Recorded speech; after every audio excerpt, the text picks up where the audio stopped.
भोजपुर नामक एक छोटा सा गांव था। उस गांव में बहुत कम आबादी रहती थी। वहां के लोग भी खेती बाड़ी करते थे और बहुत ही कम पढ़े लिखे थे। गांव के छोर पे एक भयानक जंगल था। उस जंगल के बीचों बीच एक रहस्यमयी महल बना हुआ था। गांव के लोगों की मान्यता थी कि वह एक भूतिया महल है। जो भी उस महल में जाने की कोशिश करता है वो कभी लौट कर नहीं आता। गांव वाले अनपढ़ होने के कारण काफी अंधविश्वासी भी थे। गांव के 2-4 लोग उस महल के बारे में जानने और खजाने की लालच में वहां गए हुए थे, लेकिन उनमें से कोई भी जिंदा लौटकर नहीं आया। गांव के लोग उस महल के बारे में अजीबोगरीब बात करते थे। कोई तो ये भी कहता था कि जंगल के बीचों बीच में जो रहस्यमयी महल है वहां से अजीबोगरीब आवाजें आती है और कुछ रोशनी भी दिखाई देती है। तो कोई कहता था, अरे भाई उस महल की तो बात ही मत करो, वहां से आने वाली आवाज और रोशनी के ऊपर ध्यान देने की कोई जरूरत नहीं है।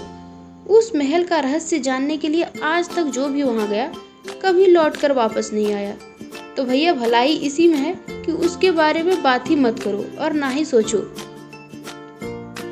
अगर अपनी जान प्यारी है तो उस बारे में कुछ भी ना सोचो। गांव के लोग उस महल की तरफ जाने से भी डरते थे। किसी की हिम्मत नहीं थी कि कोई वहां जाए।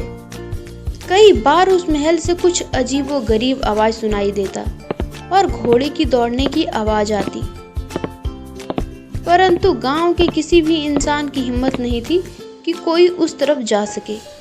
इसी तरह सबकी जिंदगी डर के साये में बीत रही थी। उषा का बेटा रवि स्कूल से पढ़ने के बाद शहर जाके पढ़ाई करने वाला एक लौता बच्चा था। जब वह पढ़ाई खत्म करके गांव में आता है तो गांव वाले उसकी बहुत इज्जत करते हैं, क्योंकि गांव में सबसे ज्यादा पढ़ा लिखा वही था।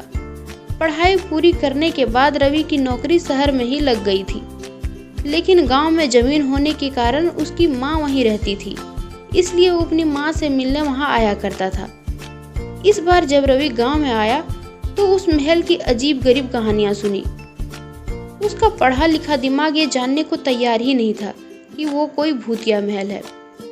रवि अपनी माँ उषा से पूछता है, अरे माँ, ये गांव के जंगल में रहस्यमयी महल का क्या चक्कर है? आखिर गांव वाले उसे भूतिया और डरावना महल क्यों कहते हैं? रवि की माँ कहती है, अरे बेटा, बहुत समय से पहले वो रहस्यमयी महल वहाँ है। वहाँ से बहुत अजीब गरीब आवाजें आती है। जरूर किसी भूत प्रेत का डेरा है वहाँ, इसलिए गांव वाले जाने से डरते हैं। शाम में अंधेरा होने के बाद कितना भी जरूरी काम क्यों न हो, कोई भी उस महल के पास से गुजरना नहीं चाहता है। उषा की ऐसी बातें सुनकर रवि उससे पूछता है, पर ऐसा कैसे हो सकता है? आजकल जमाने ने कितनी तरक्की कर ली है। शहर में तो लोग भूत प्रेत को मानते ही नहीं है। मैं भी नहीं मानता। वहाँ कोई भूत प्रेत नहीं रहता होगा। फिर उषा कहती है, सुनो बेटा, तुम थोड़े दिनों के लिए यहाँ रहने आए हो, मेरे साथ समय बिताओ और शांति से यहाँ रहो। उस महल की बातें तो तुम छोड़ ही दो।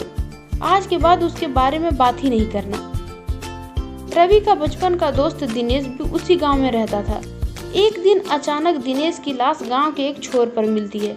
पूरे गांव में हड़कंप मच जाता है कि रहस्यमयी महल के भूत ने दिनेश को मार दिया। दिनेश की माँ का रो रो कर बुरा हाल हो जाता है। गांव के सभी लोगों का मानना था कि दिनेश गांव की जंगल की तरफ से अकेले आ रहा था, इसी कारण भूत ने उसकी जान ले ली। रवि को यह देखकर बहुत सदमा लगा। उसका प्यारा दोस्त मारा गया।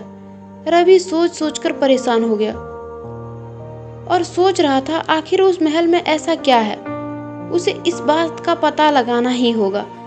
रवि मन ही मन सोचता है, अगर मैंने अपनी माँ से इस बारे में कोई बात की तो वो मुझे वहां जाने की इजाजत कभी नहीं देगी। मुझे उससे झूठ बोलकर ही वहां जाना पड़ेगा, परंतु मैं अकेला ये सब नहीं कर सकता। मुझे किसी समझदार व्यक्ति की जरूरत पड़ेगी, जो हिम्मत वाला भी हो और अंधविश्वासी नहीं हो। काफी सोचने के बाद रवि के दिमाग में एक आइडिया आया। गांव की पुलिस चौकी में उसका एक दोस्त हवलदार की नौकरी करता था। उसे लगा कि वही उसकी मदद कर सकता है। रवि अपने दोस्त मोहन के पास जाता है और रवि उसे सारी बात बताता है और कहता है, देखो मोहन, ये गांव वाले तो अंधविश्वासी हैं, परंतु मेरा दिमाग नहीं मान रहा है कि वहाँ कोई भूत प्रेत है। जरूर दाल में कुछ काला है। मैं चाहता हूँ तुम मेरी मदद करो। हम दोनों वहाँ चलकर देखें आखिर मांजरा क्या है। नहीं तो इसी तरह एक एक करके सब मरते रहेंगे और कोई हिम्मत नहीं करेगा वहाँ जाने की। अपनी गांव वालों की रक्षा के लिए मैं ये कदम उठाने के लिए तैयार हूँ। क्या तुम मेरी मदद कर सकते हो? मोहन सोचता है ये तो गांव के बाहर रहता है, फिर भी इसे इतनी चिंता है। तो मैं और मेरा परिवार भी यहीं रहते हैं, मुझे इसकी मदद करनी चाहिए। मोहन कहता हाँ भाई रवि, मैं तुम्हारी मदद करूंगा। किसी ना किसी को तो हिम्मत करके इसमें कूदना ही होगा, तभी तो असली बात का पता चलेगा। एक दिन रवि और मोहन प्लान बनाते हैं कि रात को अंधेरा होने से पहले ही पेड़ के कुछ पत्तियों लगाकर वही रहस्यमयी महल के पास पेड़ों के नीचे छुप जाएगा और महल पर नजर रखेगा। दोनों महल के पास जाकर छुप जाते हैं और उस महल के रहस्य को जानने का प्रयास करते हैं। कुछ देर बीत जाने पर अचानक घोड़े की दौड़ने की आवाज आती है। सामने से कुछ घोड़े पर सवार नकाब पहने लोग रहस्यमयी महल के द्वार पर आते हैं। घोड़े को वहां बांधकर कुछ सामान उतारते हैं। दो घुड़सवार उस महल के मुख्य द्वार पर लगे पत्थर को हटाता है और सामान लेकर अंदर जाता है। रवि और मोहन थोड़ा हिम्मत करके थोड़ा आगे बढ़ते हैं और लोगों की बात सुनने की कोशिश करते हैं। तो उनमें से एक आदमी बोलता है, अरे भैया आज तो बहुत अच्छा टाका डाला है, अब तो कुछ दिन मस्ती से बैठकर खाएंगे। वो तो शुक्र है मूर्ख गांव वालों का जो इसे भूतों का डेरा समझकर रहस्यमयी महल मान चुके हैं और यहाँ आने की हिम्मत नहीं करते और हमारा चोरी का सामान यहाँ सुरक्षित पड़ा रहता है। उन सब की बात सुनते ही रवि और मोहन को सारा मांजरा समझ में आ गया कि ये लोग डाकू हैं और डाका डालकर सारा सामान यहाँ लाके रखते हैं। तभी अंदर से आवाज आती है, अरे भाई जरा वो भूतिया डरावना म्यूजिक लगा दो तो, ताकि हल्की हल्की आवाज गांव वालों तक जाए और गांव वाले डर के मारे घरों में दुबक जाए। ऐसा माहौल बना कर रखेंगे तभी तो ये जगह हमारे लिए सुरक्षित रहेगा। फिर सभी डाकू वापस घोड़े पर बैठकर वापस निकल जाते हैं। उसके चले जाने के बाद रवि और मोहन रहस्यमयी महल के अंदर चला जाता है। वहां का नजारा देखकर उसकी आंखें फटी की फटी रह जाती है। रवि कहता है, अरे देखो कितना लूट का सामान छोड़ रखा है यहाँ। ये लोग तो बहुत ही खतरनाक डाकू है, कितना गलत काम करके इतना माल इकट्ठा कर रखा है और लोग के अंदर डर डाल रखा है कि ये भूतिया महल है ताकि यहाँ कोई ना आए। फिर मोहन कहता, तुम सही कह रहे हो भाई, जब गांव वालों को ये बात पता चलेगी सभी लोग बहुत खुश होंगे और हमें कल चुपचाप पुलिस को लेके यहाँ आना होगा डाकुओं को रंगे हाथ पकड़ने के लिए। इन लोगों ने गांव वालों के मन में डर डालने के लिए ना जाने कितने लोगों की मौत की घाट उतार दिया। रवि और मोहन चुपचाप रहस्यमयी किले से निकलकर अपने घर चले जाते हैं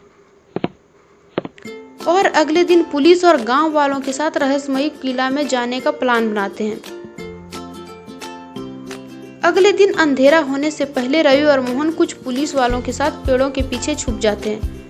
कुछ देर बीत जाने के बाद घोड़े की दौड़ने की आवाज आती है